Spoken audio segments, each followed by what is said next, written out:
Father God, salamat po sa araw na to.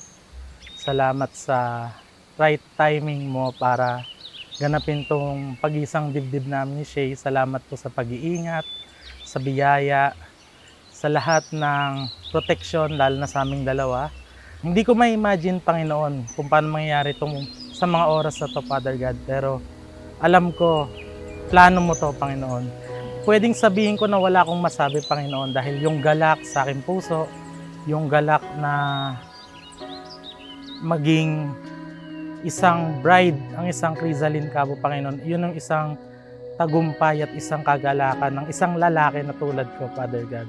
Kaya salamat po sa pagbibigay sa Kanya, sa akin, Panginoon. Salamat sa pagbuo muli, Panginoon, ng aking loob, ng aking sarili, Panginoon, na binigyan mo ko ng isang partner na makakaintindi sa akin. Kaya Lord, sa iyo ko lang binabalik lahat ng papuri, Ama, sa matamis sa pangalan ni Jesus. Amen. Hindi, actually siya pa, bebe pa siya. Parang hindi niya alam kung, kasi takot siya ulit ma-fall. Kaya parang ako yung nagtatanong, bakit mo ko laging hinahatid? Lalaki nga nag-chat. Sabi, special ka sa akin. Siyempre, yung time na yun, broken ako eh. Tapos parang, yung takot ka ng may makitang, yung may in love ka ulit, ganun. Pero nakakatuwa lang, yung habang nilolong ko si Lord, yung pala, unti-unti na rin ako nalalapit sa Kanya. Sabi ko nga, parang triangle yung relationship namin eh. Habang papunta kami sa Lord pataas, palapit kami ng palapit. Kaya parang andito kami, pero pag gano'n kami ng pag gano'n, habang si Lord yung inuuna namin, kami na pala yung nade-develop sa isa't isa.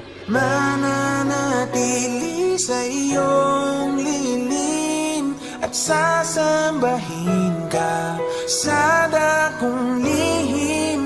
Mananatili sa iyong lilim nang masumpungan ka sa dakong lihim.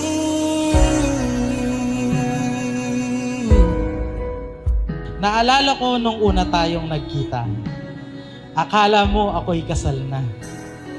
Sa ating pangalawang pagkikita, akala mo naman ako may anak na. Pero ang hindi ko malilimutan ay yung nakita kita habang naglalakad kasi nag-slow mo kayo. Nag-slow mo ka sabay sobrang liwanag ng background mo na halos hindi ko maaninag kung sino yung babaeng nasa harapan ko. Sa mga nagdaang panahon, nakasama kita, napagtanto ko na mali ka talaga. Sa una at pangalawa nating pagkikita, dahil sa'yo pala ako ikakasal. At sa mga susunod na taon, ikaw pala ang magiging mami ng mga anak natin. Mananatili sa iyong lilim at sasambahin ka sa dakong lihim. Mananatili sa iyong lilim nang masumpungan ka sa dakong lihim. For 3 years, I admire how strong, loving, and sweet you are.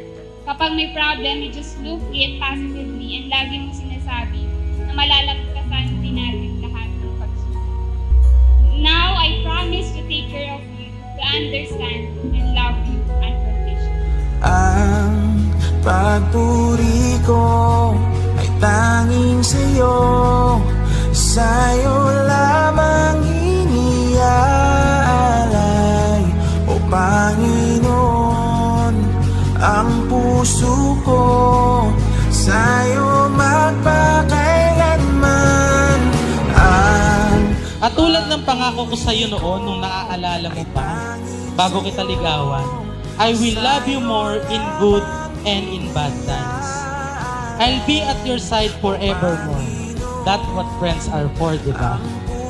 I will love you more tulad ng isang kaibigan kasi dun tayo nagsimula.